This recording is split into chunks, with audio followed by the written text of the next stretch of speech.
မင်္ဂလာပါပရိသတ်ကြီးတို့ဒီကနေ့မှာတော့တောင်ကိုရီးယားဆွန်ဘီဟာတာစကားတကာကိုတင်ဆက်ပေးသွားရှင်ပါရီစကားစမှာဆိုရင်တော့စီဝါကမ္ပဏီတစ်ခုကပြုလုပ်တဲ့စမ်းသပ်မှုမအောင်မြင်တဲ့အကြောင်းသတင်းပြသရမှာစတင်ခဲ့ပါရီကမ္ပဏီကစီးရှိုယောဂအတွက်စီးတစ်မျိုးအနေနဲ့နွိုင်စီလင်းဆွဲစီးကိုထုတ်လုပ်ပြီးတော့လူသားတွေအပေါ်မှာတရားမဝင်စစ်ဆေးမှုလုပ်ခဲ့ပါရီ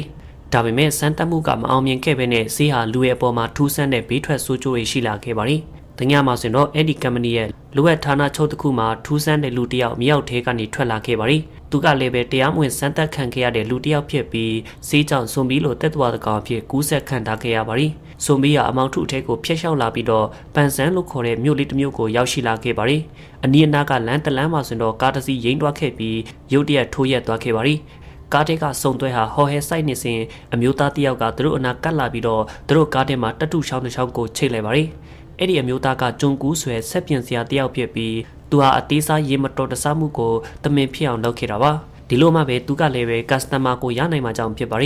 ီဒါကိုမသိတဲ့စတုံတွဲကလည်းဂျွန်ကူကိုသူ့ရဲ့ဆိုင်စီကားကိုယူသွားစေခဲ့ပါရီနောက်တနေ့မနေ့ကမှသူတို့စတုံတွဲကကားပြင်ခါအတွက်ဘောင်ရှာရရှိလာခဲ့ပြီးကြားတင်တာထက်အများကြီးပိုစေးကြီးနေတာကိုတွေ့ရှိခဲ့ရပါရီဂျွန်ကူရဲ့ကိုဝန်တဲ့စနီးဖြစ်သူနမ်ဂျူက customer စီကနေပိုက်ဆံ300မှာတာဝန်ယူထားပါရီအမျိုးသားကသူတို့ရဲ့ဈေးဖို့တောင်းတယ်လို့ဆွဆွဲရန်စူးစမ်းတဲ့အခါမှာတော့ဂျွန်ကူရဲ့သမီးဖြစ်သူဟိုက်ကူကတာတက်ဓာတ်တလက်နဲ့ထွက်လာခဲ့ပါရီဒီအမှုအရာကအလုတ်ဖြစ်ခဲ့ပြီးတော့သူတို့စုံသွဲကလည်းပိုက်ဆံအမြန်ပေးပြီးတော့ထွက်သွားကြပါရီနမ်ဂျူကပိုက်ဆံတွေအားလုံးကိုတစ်တာတလုံးထဲမှာလုံလုံယုံတင်းထားလိုက်ပြီးတော့ဂျွန်ကူကပိုက်ဆံကိုမြင်တော့မမြင်လိုက်ရပါဘူးနောက်တစ်ခါမှဆိုတော့ဆွန်ဘီဟာလမ်းတစ်ခုအပေါ်မှာရှောက်လာပြီးတော့စားတောက်နိုင်ဖို့လူကိုရှာဖွေနေခဲ့ပါရီသူကအမျိုးသမီးနှစ်ယောက်ကိုတွေ့လိုက်ပြီးတော့သူတို့စီကိုတွားဖို့စူးစမ်းလိုက်ပါရီဒါပေမဲ့အမျိုးသမီးတွေကသူ့ကိုဒီအတိုင်းလေးပဲရှောင်လိုက်ကြပါရီလူတွေကိုကိုက်ဖို့အတွက်သူမအောင်မြင်လိုက်တာကြောင့်ဒီအမျိုးသားဟာတင်တို့ရဲ့ပုံမှန်အန်ဒီရရှိတဲ့ဆွန်ဘီနဲ့မတူဘူးဆိုတာကိုတိတာသွားစေပါရီကလေးငယ်လေးတယောက်ကတော့သူ့ကိုကြောက်ခဲနဲ့ပြက်ပေါက်နေပြီးတော့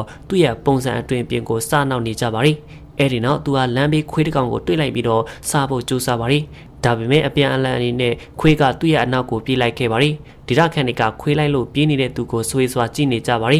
ီအဲ့ဒီအချိန်ဂျုံကူရဲ့အိမ်မှာသူ့ရဲ့အဖေမန်ဒီရော့ကခါတိုင်းလိုပဲသူ့ရဲ့မိတ်ဆွေနဲ့အတူကတ်တွေကစားနေနေအိမ်အပြင်ဖက်ကခွေးတစ်ကောင်အကျဲကြီးဟောင်းနေတဲ့အတန်ကိုကြားလိုက်ရပါရီသူဟာခွေးကိုမောင်းထုတ်ဖို့အတွက်အိမ်အပြင်ကိုထွက်လာခဲ့ပါရီတန့်စင်ခန်းအထဲမှာဆွန်ပြီးရှိနေတဲ့ဆိုတာကိုမတိပဲနဲ့မန်ဒီရော့ကအထဲကိုဝင်သွားပြီးတိုက်ခိုက်ခံလိုက်ရပါရီဆွန်ပြီးကလည်းအဖိုးကိုကိုက်ပြီးတော့ထွက်ပြေးသွားပါရ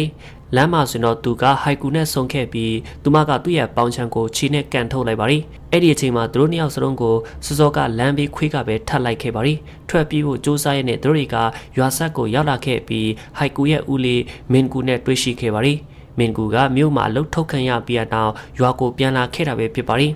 နောက်ဆုံးမှာဆိုတော့သူတို့၃ယောက်စလုံးကခွေးလိုက်ဆွဲတာကိုခံလိုက်ရပါရီဟိုက်ကူကလမ်းအပေါ်ကိုလဲကျသွားခဲ့ပြီးတော့ဆွန်ဘီကသူမကိုတိုက်ခိုက်ဖို့လွယ်ကူသွားစေခဲ့ပါရီဒါပေမဲ့သူမကိုနားကျအောင်မပြုတ်လုံနိုင်ခင်လေးမှာပဲကားတစ်စီးကသူ့ကိုဝင်တိုက်လိုက်ပြီးတော့လေကွင်းတစ်ခုအထက်ကိုလွင့်ကျသွားစေခဲ့ပါရီအန်အော့ဖို့ကောင်းစွာနဲ့ပဲဆွန်ဘီကတက်ရှင်နေခဲ့ပြီးထွက်ပြေးသွားခဲ့ပါရီအဖိုးမန်ဒီရော့ကလည်းသူ့ရဲ့ဒဏ်ရာကိုပတ်တီးစီးပြီးရနောက်စေယုံကနေပြန်လာခဲ့ပါရီမန်ဒီရော့ရဲ့ဘဝမှာတစ်ခုထဲတော့စန္ဒကတော့တနေ့ဟာဝိုင်အီကိုတွားလိုက်နိုင်ဖို့ပဲဖြစ်တယ်ဆိုတာကိုကျွန်တော်တို့သိလိုက်ရပါရီသူ့ရဲ့နေရာပေါ်မှာဆိုရင်တော့ဟာဝိုင်အီဓာတ်ပုံတွေတော့ကတ်ထားပြီးအချိန်အများစုမှာဆိုရင်လေဟာဝိုင်အီရှက်အင်ဂျီကိုဝတ်ဆင်ထားတာကိုတွေ့နေရပါရီအဲ့ဒီညမှာမူမမှန်ပဲနဲ့အပူလွန်နေတယ်လို့ခန်းစားလိုက်ရသူဟာပန်ကာရှိမှရက်နေခဲ့ပါရီအဲ့ဒီအချိန်မှာဆွန်ဘီကိုရွာအထဲမှာခွေးကလိုက်ဆွဲနေစေပဲဖြစ်ပါရီဟိုက်ကူကလည်းကိုရောင်အထဲကနေထွက်နေတဲ့စူညံတန်ကိုကြားလိုက်ရပြီးတော့သူမနဲ့မန်ဒီရော့တို့မြေအဖိုးနှစ်ယောက်ဟာကျူးကျော်တဲ့သူကိုတွားရောက်စစ်ဆေးကြည့်ခဲ့ပြီးအထဲမှာဆွန်ပြီးဝင်ပုန်းနေတာကိုတွေ့ခဲ့ရပါတယ်။မန်ဒီရော့ကသူ့ကိုကော်ပြားတလဲနဲ့ရိုက်ပြီးတော့လက်စားပြန်ရှိခဲ့ပါတယ်။ဂျွန်ကူကလည်းရောက်ရှိလာခဲ့ပြီ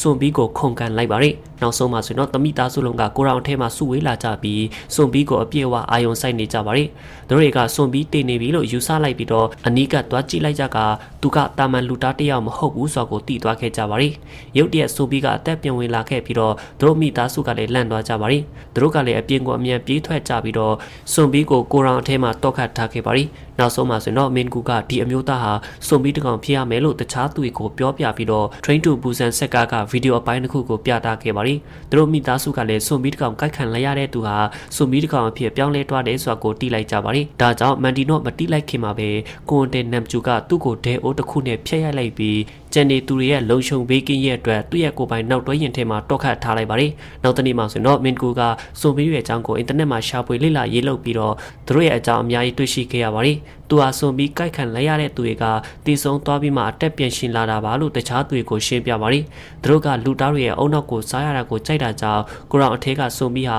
ကော်ဖီထုတ်ကိုအုံနောက်လို့အထင်မှားပြီးတော့ကြိုက်နေတာဖြစ်ပါတယ်။မင်ကူကမန်ဒီတော့သူတို့ကိုမတက်ခင်သူ့ကိုအရင်တက်လိုက်ကြဖို့အကြံပြုပါတယ်။သူတို့မိသားစုစကားပြောနေစီမှာတော့မန်ဒီတော့ကနောက်တွဲရင်အထဲမှာထွက်လာပြီးအိမ်ထဲကိုဝင်လာပါတယ်။ကြက်တီတင်နေတဲ့မင်ကူကသူ့ရဲ့ခေါင်းကိုရိုက်ခွဲလိုက်ပေမဲ့ဂျန်နဲ့မိသားစုဝင်တွေကသူ့ကိုစုခဲ့ကြပါတယ်။အဲ့ဒီနောက်မှာဆိုတော့ဟိုက်ကူကစွန်ဘီကိုရှောင်းဘီလို့နာမည်ပေးလိုက်ပြီးတော့အိမ်မွေးတရိစံတကောင်လိုအစာကျွေးခဲ့ပါတယ်။နမ်ကျူကသူဟာတကယ်အန်ဒီယမရှိဘူးဆိုတာကိုတိထားပေမဲ့ကြိုတင်ကာကွယ်တဲ့အနေနဲ့သူ့ရဲ့သွားတွေအားလုံးကိုဆွဲနှုတ်ခဲ့ပါတယ်။နောက်တနေ့မှာဆိုတော့မန်ဒီရော့ကစွန်ဘီတကောင်အဖြစ်ပြောင်းလဲမတွားတာကြောင့်လူတိုင်းကလည်းအံ့ဩသွားကြရပါတယ်။တကယ်တော့သူဟာကူးစက်မှုကြောင့်ပုံနုပုံငယ်ရွယ်သွားခဲ့တာပဲဖြစ်ပါတယ်။သူ့ရဲ့မိတ်ဆွေဟောင်းတွေကအမျိုးသားငယ်တယောက်လိုသူအပေါ်ဆွနေတာကိုမြင်လိုက်ကြပြီးတော့ပျော်မြင့်မှုရဲ့လိုအပ်ချက်ကိုပြောပြပေးဖို့တောင်းဆိုကြပါတယ်။မကြခင်မှာတော့အိမ်ထောင်ပြုတ်ရမယ့်အသက်ကြီးရဲ့မျိုးသားတယောက်ကလိုအပ်ချက်ကိုပြောပြပေးမယ်ဆိုရင်တော့ဟာဝိုင်အီတွားဖို့လက်မှတ်တစ်စောင်ဝယ်ပေးမယ်လို့ကန့်လန့်လာခဲ့ပါတယ်။ဒီစကားကိုကြားတဲ့အခါမှာတော့မန်ဒီရော့ကလည်းရှောင်းပြီးအကြောင်းသူ့ကိုပြောပြခဲ့ပါတယ်။သူတို့ရဲ့စကားတန်ကိုပိုက်ဆံရဖို့ရှောင်းပြီးကိုရောင်းချရန်စီစဉ်နေသူမင်ကူကကြားသွားခဲ့ပါတယ်။အဲဒီနောက်မှာဆိုတော့မန်ဒီရော့ကခီးဆောင်အိတ်ကိုပြင်ပြီးခရီးထွက်ဖို့အစဉ်သစ်လုပ်နေစဉ်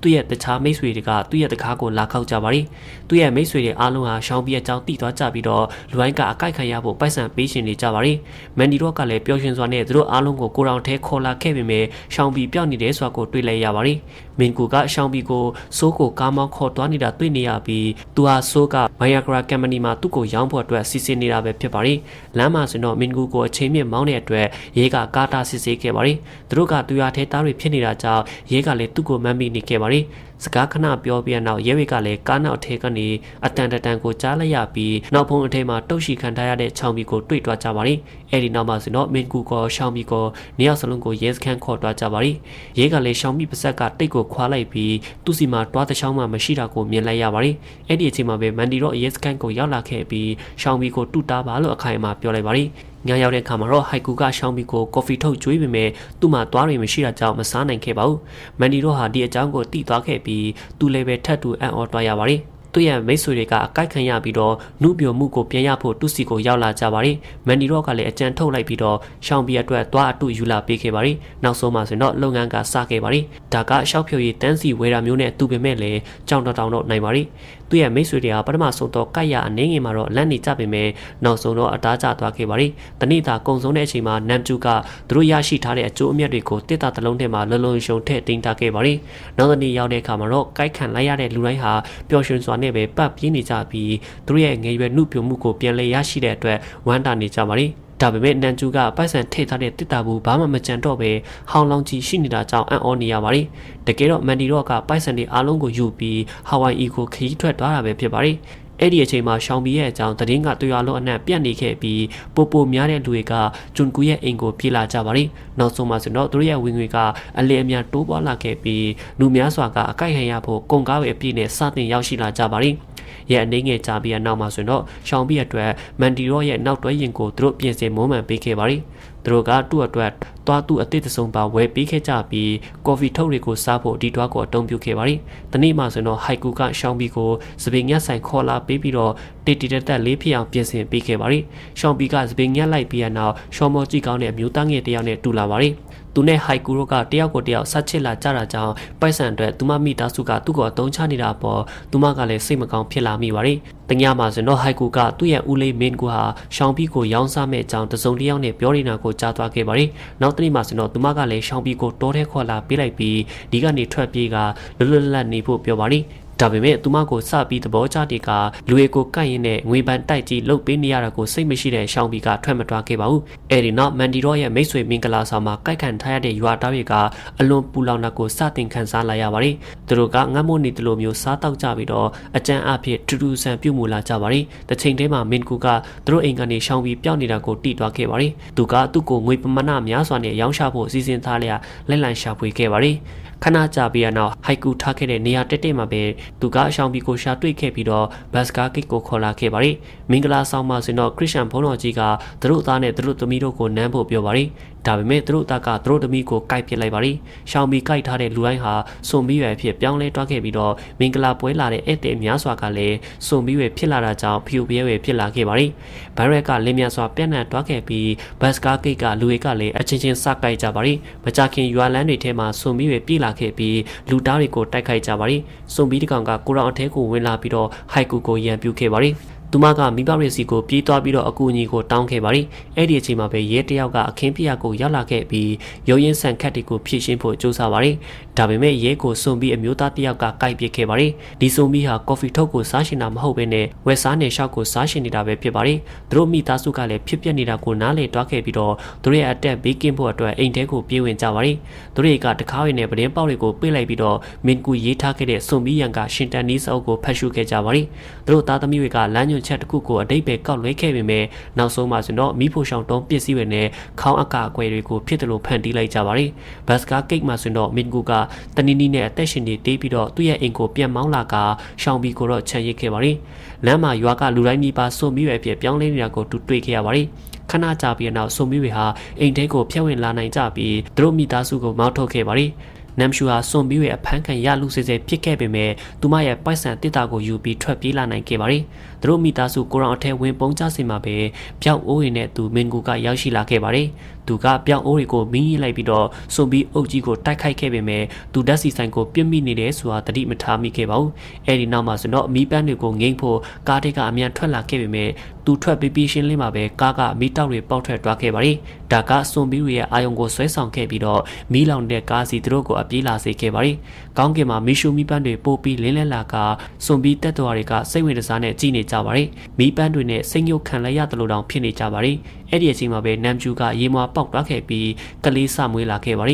ီဂျွန်ကူနဲ့မင်ကူတို့ကလည်းရှောင်းဘီရဲ့အဝတ်အစားတွေကိုဝတ်ဆင်လိုက်ပြီးသူတို့လည်းပဲစွန်ပြီးပဲဖြစ်တယ်လို့ဟန်ဆောင်ကအပြင်ကိုထွက်လာကြပါရီသူတို့ရဲ့ကားပေါ်ရောက်အောင်တွားနိုင်ခဲ့ပေမဲ့အထင်းမှာကားတော့ကိုမေ့ကျန်နေခဲ့ကြပါရီကားမီးရောင်ဝင်လင်းလာတဲ့အခါမှာတော့စွန်ဘီတွေကအဲ့ဒီမီးရောင်တွေစီအာယုံရောက်လာကြပြန်ပါရီစွန်ဘီတွေကသူတို့ကိုဝိုင်းထားတာကြောင့်သူတို့နှစ်ယောက်ကကားထဲမှာကြောက်ပြီးတက်နေကြပါရီသူတို့ကိုကယ်တင်ဖို့ဟိုက်ကူကမျက်ရည်ဆက်တစ်ခုနဲ့အပြင်ကိုထွက်လာပြီးစွန်ဘီအုပ်ကိုတိုက်ခိုက်ခဲ့ပါရီဒါပေမဲ့မကြခင်သူတို့ကသူမကိုအားသာရရှိသွားကြပါရီစွန်ဘီဝေဟာသူမကိုတတ်ကြတော့မယ့်အချိန်မှာပဲရှောင်းဘီကသူမကိုလာပြီးတော့ကယ်တင်ပေးခဲ့ပါရီဖေအိုဖေရဲဖြစ်နေစဉ်အတွင်းစွန်ဘီတကောင်ကဝါယာကျိုးတချို့ကိုလုံးမိခဲ့ကလက်စီဆိုင်ပုတ်တွေကိုမီလင်တွားစေခဲ့ပါရီဒါကတခြားသောစွန်ဘီဝေအားလုံးကိုအာယုံဖန်ဆားခဲ့ပြီးတော့ရှောင်းဘီနဲ့ဟိုင်ကူတို့ကိုနှစ်ယောက်ထဲထားခဲ့ကြပါရီဒါကိုအခွင့်အရေးယူပြီးတော့အိမ်ထဲကကားတော့ကိုတွားယူဖို့မင်ကူကားတွေကနေထွက်လာခဲ့ပါရီဒါပေမဲ့သူအိမ်ထဲမရောက်ခင်မှာပဲမီးရောင်ဝေကရုပ်ရှိပိတ်သွားခဲ့ပြီးတော့စွန်ဘီတွေကလည်းသူ့ဖက်ကိုလိမ့်လာကြပါရီအဲ့ဒီအချိန်မှာနမ်ကျူရင်တွင်းငယ်လေးကငိုတန်ကိုကြားလိုက်ရပါရီ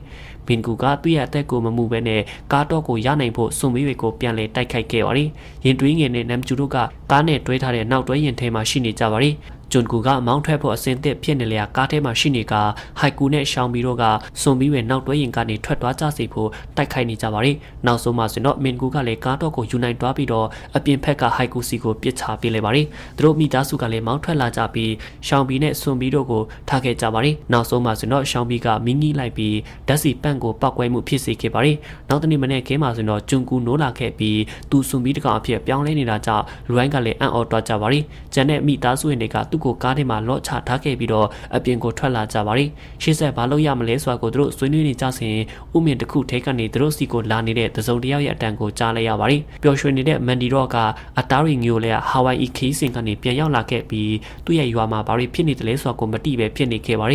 ီမန်ဒီရော့ကတခြားလူတိုင်းလိုမျိုးစွန်ဘီတကောင်အဖြစ်ဘာကြောင့်မပြောင်းလဲတွားရတယ်လဲဆိုပြီးသူတို့ကလည်းဆွေးစွာဖြစ်နေကြပါရီအဲ့ဒီအခိုက်အတန့်မှာပဲကားထိပ်ကရေဒီယိုဟာကိုရီးယားနိုင်ငံလုံးအနှံ့ပြန့်နှံ့နေတဲ့ဗိုင်းရပ်သတင်းကိုကြီးညာလာခဲ့ပါရီသတင်းတင်ဆက်တဲ့သူတွေကလူတချို့ဟာဗိုင်းရပ်ကိုခံနိုင်ရရှိကြပြီးအဲ့ဒီလူတွေက